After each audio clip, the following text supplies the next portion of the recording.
know Boots has a bag. When you got a bag full of stuff, you trying to put all your stuff on the table. Sometimes it's gonna happen because you got so much stuff you throwing on the table.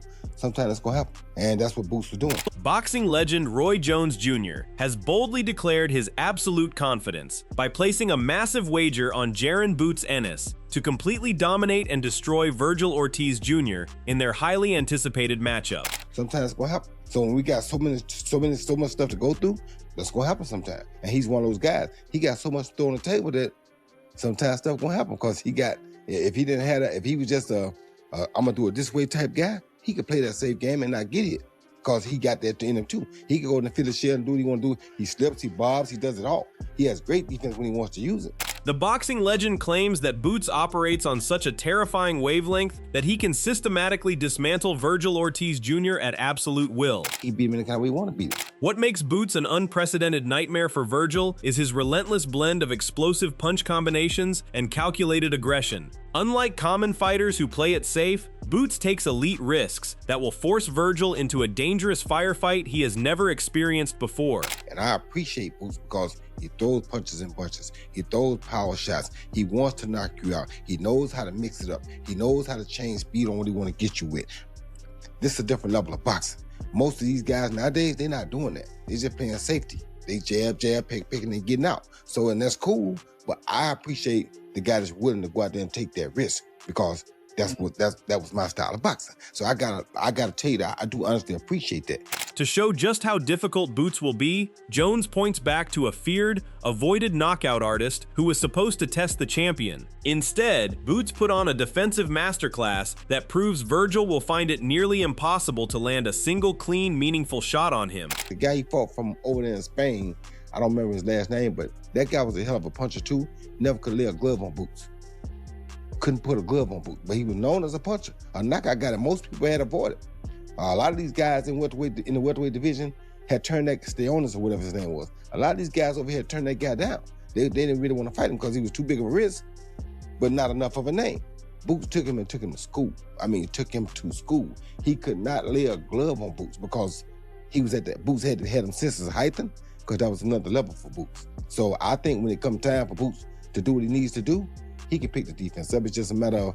While some critics point to minor defensive lapses in the champion's last outing, the legend insists that a powerhouse like Vergil is exactly what triggers his ultimate focus. Facing a legitimate threat means Boots will not show a single second of complacency, presenting Vergil with a locked-in boxing assassin. And he mad about his. So why I'm mad about it? Because he wouldn't see. The reason I ain't mad about it because I know he know what he did wrong. So he know how to fix that now. He know exactly what he did wrong. He said it himself. So he can fix that now. That's an easy fix. Don't go to sleep.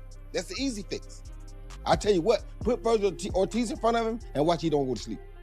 Watch he don't go to sleep against Vergil Ortiz. Because if he goes to sleep against Vergil Ortiz, Vergil gonna show enough come at him. I guarantee you, put somebody like that in front of him, and I bet he don't go. And I put what they want to put on it. I guarantee he won't go to sleep. Now he might not win, but he won't be because he went to sleep. He won't go to sleep against Vergil Ortiz. Trust what I tell you. This elite pedigree means Boots inherently dials into an entirely different gear the moment a fighter of Vergil's caliber stands across from him. This massive step up in competition will only unleash a legendary version of the champion, creating a mountain that Vergil simply cannot climb. That's a guy with a better background, with a better past, with a better track record, with a guy that he knows if you go to sleep, he gonna beat you. So he not gonna go to sleep on him. I promise you he ain't. Some kids, see this is what I like about boxing. Some guys in boxing you train, it's like they're like Aaron Pryor. Aaron Pryor ain't never gonna go to sleep. He got so much energy, he just stay wide open all the time. You understand me? You got a guy like Sugar Ray Leonard who know how to stay wide open, but if it get easy, he'll go to sleep too. He is going to sleep a couple times like that because that's just what they do. We got so much stuff we can do if it get easy and we don't knock you out right away. I mean, we're going to keep doing our thing, but we call that sleep because that's just calming down being normal. You understand me? So when we calm down and be normal and don't be trying to do nothing crazy, in our mind, that's going to sleep. Tim Bradley confidently asserts that Boots is on a completely different level and is going to absolutely dismantle Vergil Ortiz Jr. in the ring. He views this highly anticipated showdown as a foregone conclusion, matching the flawless performances the champion consistently delivers against elite opposition. Man, he gonna cook Ortiz. He gonna cook Ortiz just like he just got done cooking Zayas. Look, man. But that was expected, though. Listen to me. You're talking about Zayas, a guy that isn't known for his punching power at all. That was or his speed, really his skills. He checks boxes at a decent level, but not at an elite level. But the thing is that he didn't feel the pop. You got to understand that about Boots. Boots is willing to take yours to get his, and it's a trap. Right? A lot of his flaws, but I'm just telling you that I know it's not always a good thing, but it works for him. And I think that he fights off of feeling. That's what it is. It's feeling. You understand that? The former champion is utterly captivated by the terrifying arsenal Boots brings to this matchup, from his blinding hand speed to his brutal combinations. He warns that it is not just the physical dominance Vergil has to worry about, but also the elite strategic masterminds guiding Boots from the corner. I love his tenacity. I love he puts combinations together. I love his speed. I love his power. And I love his corner. In a chilling ultimate warning, Bradley declares that the champion possesses a rare, God-given athleticism that no other fighter on the planet can match. He believes this explosive mix of speed and raw power will create an insurmountable wall that will completely overwhelm Vergil on fight night. Boots can be the best pound-for-pound fighter in the world? Absolutely. The gifts that he has, nobody has those gifts. Really, Mike, I'm serious. Mike, speed, power, athleticism, come on. Max Kellerman draws a captivating parallel between Boots and an iconic, lightning-fast champion from the past to emphasize his terrifying physical gifts.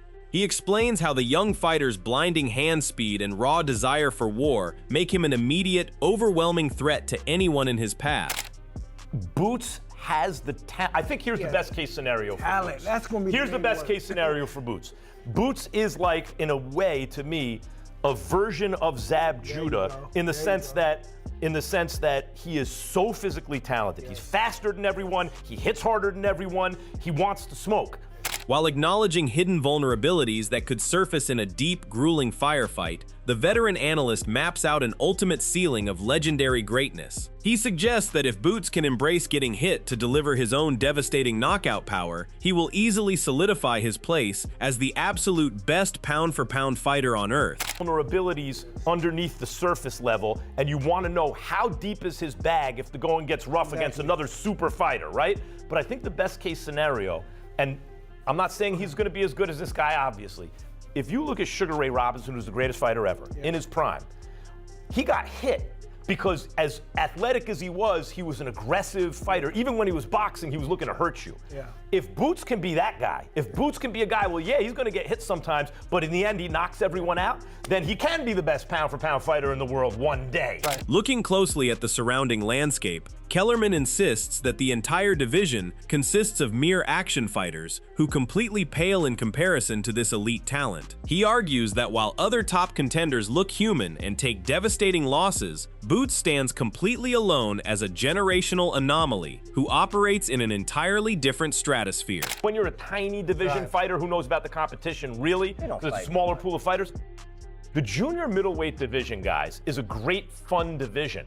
But I don't see anyone there other than potentially Boots, who I'm like, that guy is different. That's one of the best pound for pound. I see a lot of evenly matched action fighters.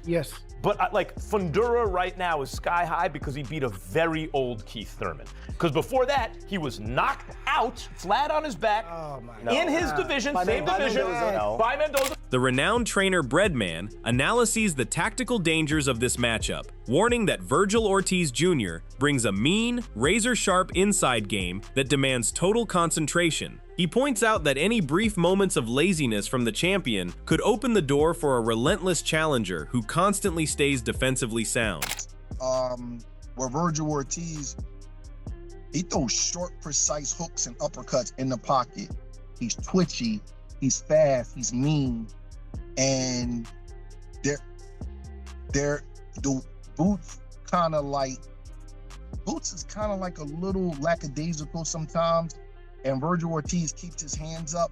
I think Boots would beat Vergil Ortiz. Delving deeper into the mechanics of the fight, Breadman highlights the specific moments where a disciplined challenger can actually strike first at the point of attack. He believes this creates a highly volatile situation because the challenger possesses the rare equalizer power to severely punish any carefree showboating. But I do see some instances where Vergil Ortiz can maybe beat Boots to the punch, and Boots, according to him, he says, well, he gets a little lazy. Sometimes you'll hear his dad say, stop playing, Boots. You know, like that's their own language. Vergil Ortiz can get off a little bit at the point of attack.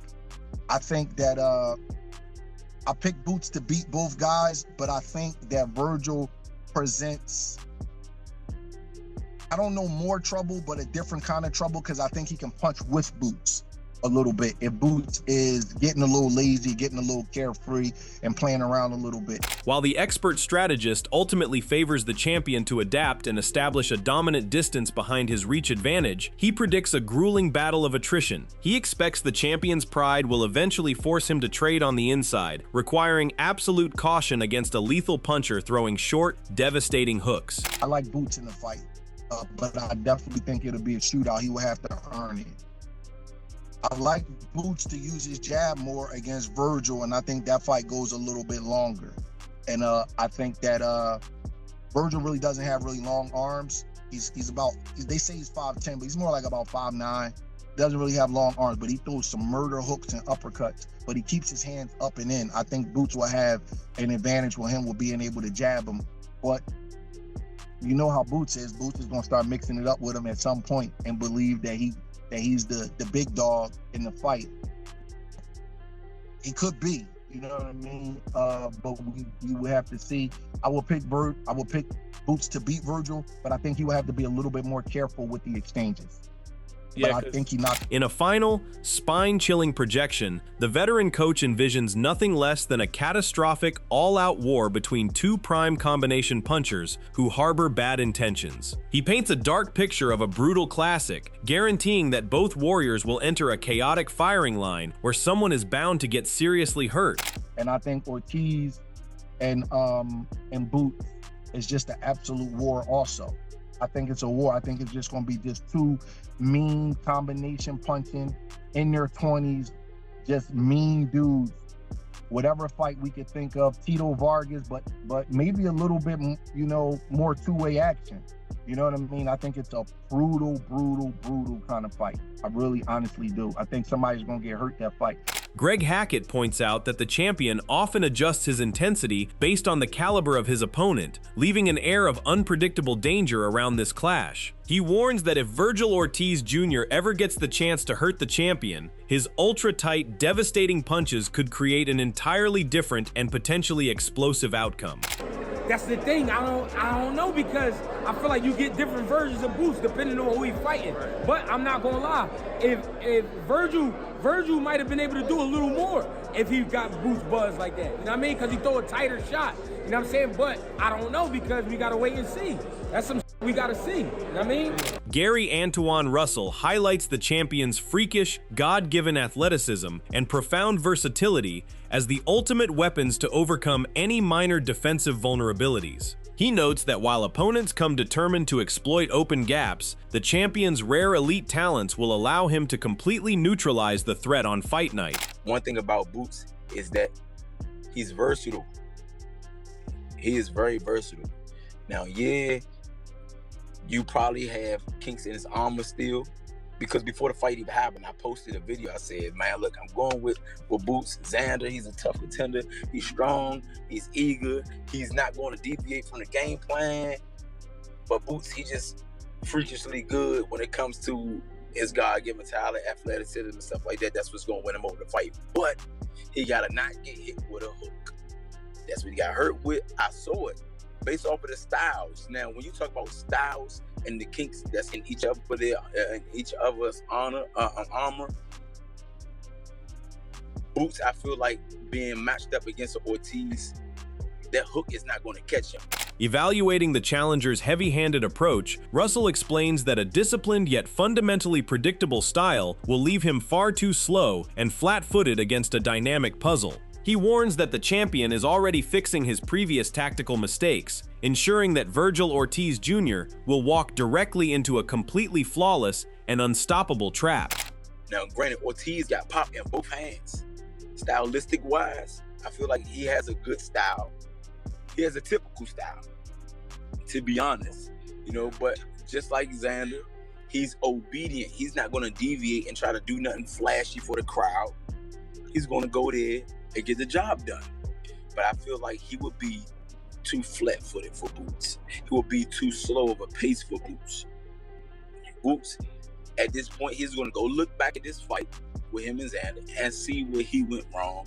And by the time he fights somebody like Ortiz, he had fixed the problem by then. This highly anticipated showdown between Jaron Boots Ennis and Vergil Ortiz Jr. has completely captivated the boxing world with its undeniable danger and explosive potential. While elite analysts and legendary fighters agree that the champion possesses rare, generational talent that can dismantle any style, the looming threat of a brutal, all-out war keeps the entire sports world on the edge of its seat. Every training camp adjustment and strategic breakdown only heightens the intense pressure surrounding this monumental clash of undefeated titans. Fans are bracing themselves for a high-stakes chess match that could instantly transform into a chaotic, blood-and-guts thriller. The razor-thin margin for error means a single miscalculation from either warrior could result in a devastating, highlight reel knockout that changes the landscape of the division forever. Ultimately, this fight transcends a simple title defense, acting as a defining legacy battle that will cement the winner as an absolute pound-for-pound king. What do you think will happen when these two undefeated forces finally collide in the center of the ring? Do you believe the blinding speed and freakish athleticism of Boots will dominate the night? Or will the disciplined power and relentless hooks of Vergil pull off a massive shocker? Can Vergil successfully exploit the temporary defensive lapses that experts have pointed out? Or will Boots sharpen his focus to deliver a flawless masterclass? How will the tactical battle between the two corners shape the pacing of the early rounds when the tension is at its absolute peak? Will this highly anticipated matchup live up to the historical expectations and turn into an iconic, brutal war of attrition? Who do you predict will leave the ring with their perfect record intact and the championship belt around their waist? Let us know your thoughts in the comments section below, and don't forget to subscribe to our channel and tune in for more videos like this.